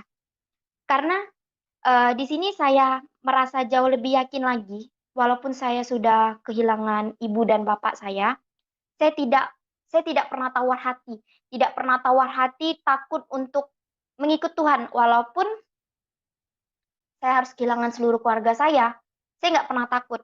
Karena di situ di Mazmur 37 ayat 5 sampai 6, serahkanlah hidupmu kepada Tuhan dan percayalah kepadanya, dan Ia akan bertindak. Ia akan memunculkan kebenaranmu seperti terang dan hakmu seperti siang. Hak saya untuk hidup. Hak saya untuk hidup, hak saya untuk melayani Tuhan. Maka dikasihnya siang. Siang di hidup saya nggak pernah merasakan kesepian. Saya tidak merasakan sendirian. Saya tidak merasakan apapun yang membuat diri saya ini, padahal saya ini sendiri. Apalagi pada waktu itu malam takbiran, saya merasakan, apalagi saya ini dekat sama orang tua saya itu, sama mama itu kayak pinang dibelah dua. Sampai orang-orang tuh bilang, Kanti sama mamanya itu dekat sekali. Kami tidur aja berdua, karena mama kan sama papa kan udah pisah. Adik saya tidur sama kakak saya tidur sama mama saya. Satu tempat tidur. Apalagi kalau sebelum tidur dia suka ngelus-ngelus kepala saya. Sebenarnya saya kalau ceria mau nangis, cuman Tuhan itu nggak mengizinkan air mata saya jatuh. Karena Tuhan bilang, walaupun saya ditinggalkan kedua orang tua saya, tapi Tuhan yang menyambut saya. Jadi saya nggak mau nangis, saya nangis hanya untuk Tuhan. Saya nggak mau nangis hanya untuk orang tua saya, karena bukan orang tua saya yang menyelamatkan kehidupan saya. Keselamatan hidup saya hanya ada di Yesus Kristus. Yesus Kristuslah jalan kebenaran dan hidup, jalan yang terang. Sudah cukup saya berada di lembah kegelapan yang membuat saya itu tidak tenang, dan sekarang saya sudah berada di daratan, di udara dengan suasana yang nyaman, yang damai sejahtera dalam hidup saya. Saya bisa di sini berbicara, saya bisa melakukan apapun yang saya mau atas kehendak Tuhan. Saya tidak merasa kekurangan, apapun yang saya kurang dicukupkan sama Tuhan, yang sulit dipermudahkan sama Tuhan, yang tidak ada diadakan sama Tuhan. Tuhan melengkapi hidup saya secara tidak langsung. Karena saya percaya Tuhan itu dialah Bapakku. Dia Bapakku. Di sini saya ada baca di waktu itu pendeta ada, pada saat ibadah saya ada catat beberapa poin yang pendeta bilang.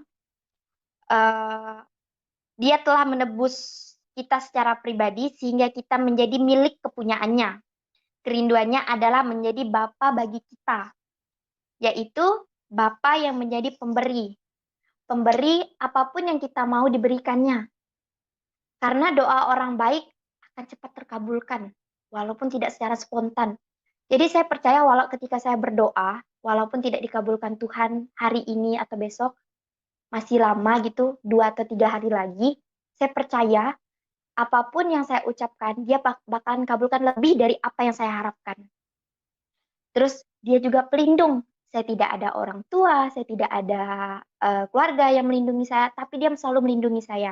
Contohnya pada saat saya terkena tali wifi, beliau, Tuhan itu menolong saya. Saluran pernapasan saya dilindunginya dengan tangannya. Nah, dia sebagai pelindung. Dia sebagai penghibur. Di saat saya kesepian, saya menghibur diri saya dengan menyanyikan lagu rohani. Nah, lagu rohani yang suka saya bacakan, yang suka saya nyanyikan itu yang sampai akhir hidupku. Lagunya seperti ini. Bapa, Engkau mengenalku lebih dari siapapun. Engkau tahu ceritaku dan isi hatiku. Tak peduli masa lalu, Engkau tetap memilihku. Ubahkanku, sempurnakan, jadi karya yang indah. Nah, di situ Tuhan sudah mengubah hidup saya menjadi karya yang indah. Yang indah untuk orang-orang di sekitar saya. Saya mengubah hidup saya yang dulunya dendam, nggak bisa memaafkan, membenci, sekarang sudah bisa mengasihi. Di situ saya percaya Tuhan memang melindungi saya, penghibur saya, dan Tuhan juga mengajarkan saya. Tuhan mengajarkan apa? dari saya yang merasa sendiri, saya lebih bersyukur daripada saya berada di keluarga saya, tapi saya tidak mendapatkan kedamaian. Bagus saya hidup sendiri dengan Tuhan. Saya nggak takut, saya tidak punya orang tua. Saya hidup karena untuk Tuhan, Tuhan yang memberikan saya makan, burung-burung di udara saja Tuhan memberikannya makan. Apalagi saya yang bisa melayani Tuhan, saya bisa punya kearifan dalam berpikir, beda dengan burung di udara. Mereka hanya terbang bebas, tanpa mereka harus memikirkan manusia-manusia yang di bawah mereka. Nah, setelah itu Tuhan menjadi pendorong bagi saya. Ketika saya merasa down, jatuh, lemah semangat saya, Tuhan itu yang memotivasi saya. Tuhan tidak pernah membiarkan saya itu hidup menderita. Ada saja serontak di pikiran saya, Tuhan itu menyuruh saya itu untuk melayaninya. Saya melayaninya dengan kekuatan saya sendiri, yang saya hanya membaca Alkitab ya dicomot-comot biasa saja. Tapi saya tidak membenarkan juga kalau saya ini pintar dalam Alkitab. Malahan saya ingin di sini memperdalam Alkitab. Saya tidak juga membenarkan diri saya pada saat ini saya kesaksian biar orang-orang semua itu tahu saya ahli kitab, tidak. Saya juga baca, saya sambil baca saat ini saya masih mencatat, ini catatan saya masih mencatat. Karena selain saya bisa bawa kemana-mana juga ketika saya mau bekerja, saya membaca firman Tuhan. Ketika saya di tempat kerja, saya curi-curi waktu untuk baca firman Tuhan. Saya nggak pernah merasakan kedamaian di dunia ini melebihi dari kedamaian di surga. Kalau saya sudah berhasil bekerja sama Tuhan di surga, maka saya akan berhasil juga bekerja di dunia. Saya memang dulu orang tua saya itu menyuruh saya menjadi abdi negara. Tapi Tuhan berkehendak lain, Tuhan menyuruh saya menjadi tentara di surga. Tentara di surga untuk melayani orang-orang yang belum mengenal Tuhan, menginjilkan mereka. Saya berharap sekali kalau misalnya pun saya ada kesempatan, saya yakin saya pasti ada kesempatan dengan cara Tuhan sendiri, dengan jalan Tuhan. Saya ingin sekali menjadi seorang pendeta. Karena kalau saya melihat pendeta-pendeta itu, wajahnya itu terang, aman, damai, sejahtera saya melihat mukanya. Makanya saya kalau ke gereja itu, biasa kan saya ibadah itu jam 7, jam 6 saya sudah di sana. Saya mau duduk yang paling depan. Yang paling depan saya mau menatap muka pendeta saya, pengembala saya. Saya berharap Tuhan, semoga saja 2, 3 tahun atau 4 tahun lagi saya ada di depan.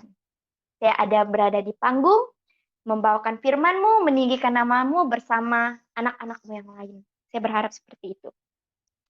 Tuhan juga memberi upah bagi saya. Memberi upah apa? Dia menjanjikan saya itu bisa masuk surga, bukan dengan kebaikan saja.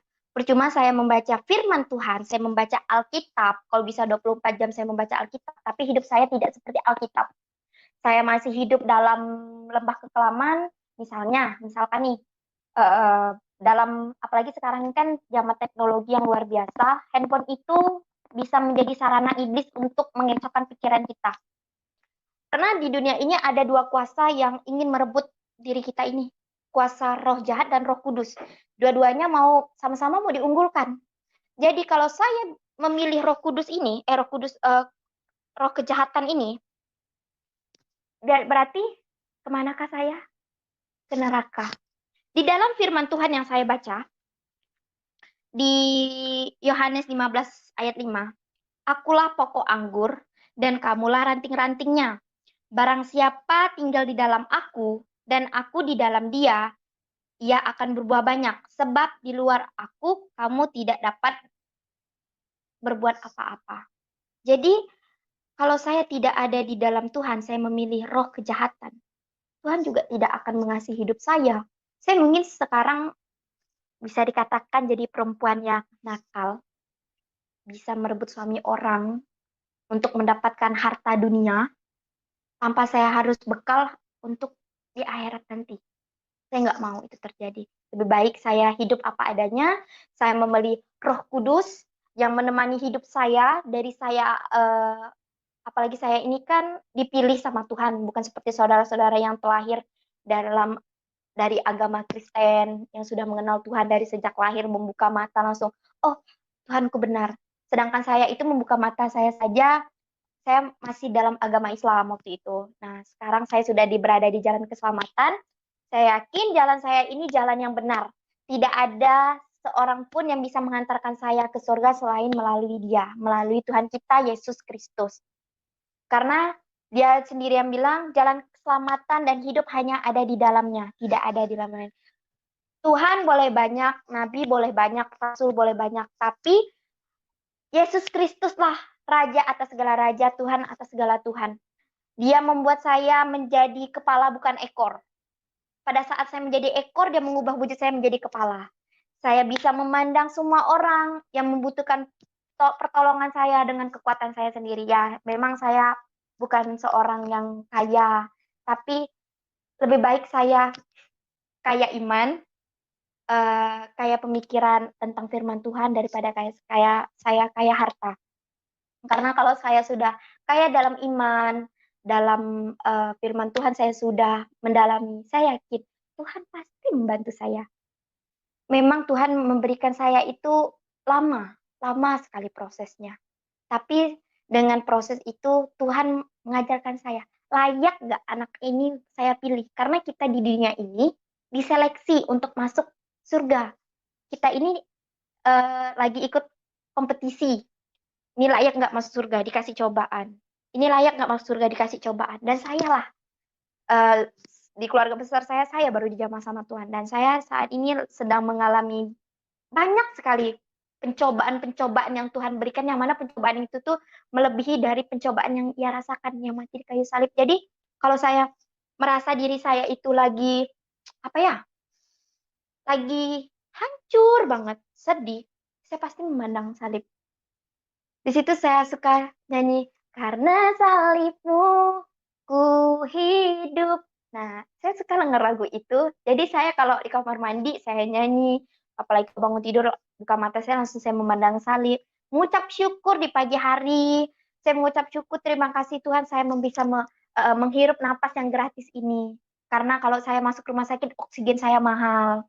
Nah, apalagi kalau saya susah bernapas, itu kan oksigen di rumah sakit kan mahal tuh, bayar lagi. Ya saya nggak punya uang untuk sakit-sakit terus. Makanya saya biasa berdoa kepada Tuhan. Ya Tuhan, kalau saya sebelum tidur, jagalah diri ini Tuhan. Pakailah diri ini Tuhan, pakai tubuh saya ini untuk melayani Engkau. Jadikan saya ini biji matamu Tuhan, agar saya selalu bisa mandang kebenaran, agar saya bisa membantu orang-orang yang membutuhkan saya Tuhan. Saya berdoa seperti itu. Dan puji Tuhan, puji nama Tuhan, saat ini saya berada di tengah-tengah orang yang seiman sama saya. Seiman sama saya, dan saya sangat-sangat bersyukur, apalagi saya diundang untuk kesaksian di sini, saya bisa berbagi kesaksian saya kepada saudara-saudara juga. Malahan saya berpikir seperti ini, semoga dengan dengan saya bersaksi di sini membuat saudara-saudara itu yang lagi lemah iman menjadi kuat. Karena pencobaan-pencobaan yang saya ceritakan itu membuat diri saya juga kuat. Secara tidak langsung saya ingat lagi, oh Tuhan itu ajaib, Tuhan itu kuat, Tuhan itu memberikan saya kekuatan. Roh Kudus yang membantu saya. Dulu saya tidak bisa berdoa. Saya berdoa, gimana ya? Saya berdoa tuh kayak, ya Tuhan, Kanti mau berdoa. Semoga Kanti besok baik-baik saja Tuhan. Seperti itu. Bukan saya doakan orang-orang di sekitar saya dulu. Saya mendoakan diri saya. Padahal kalau kita berdoa itu, kita doakan dulu yang dari atas. Seperti presiden. Karena kalau kita berdoa itu, itulah salah satu komunikasi kita terhadap Tuhan. Kita berdoa itu kita lakukan secara sadar. Kita langsung berinteraksi langsung sama Tuhan. Tuhan juga mengharapkan doa kita. Apalagi dengan kita puasa. Saya aja masih belajar puasa. Saya pengen sekali puasa Ester yang 3 hari 3 malam. Karena saya puasa Ester nanti, saya berniat kiranya Tuhan nanti akan memberikan jalan saya untuk menjadi seorang pendeta. Jadi saya pengen sekali nanti belajar puasa juga, agar saya bisa menjadi seorang pendeta, saya juga bisa mengenal lebih dalam lebih dalam saya mengenal Tuhan. Waktu saya lagu yang pertama kali saya dengar pada saat saya baptis itu saya suka dengar lagu ini. Judulnya bentar ya. Sungguh indah, sungguh indah. Jadi lagu ini saya langsung rapnya aja. Sungguh besar pengorbananmu bagiku, terlalu dalam untuk dimengerti. Sungguh besar, sungguh indah yang kau pikirkan tentangku, tak terselami bagiku. Sungguh indah, sungguh indah kau Tuhan. Mungkin itu saja yang bisa saya sampaikan kesaksian saya. Semoga saudara-saudara bisa memahami apa yang saya rasakan. Terima kasih.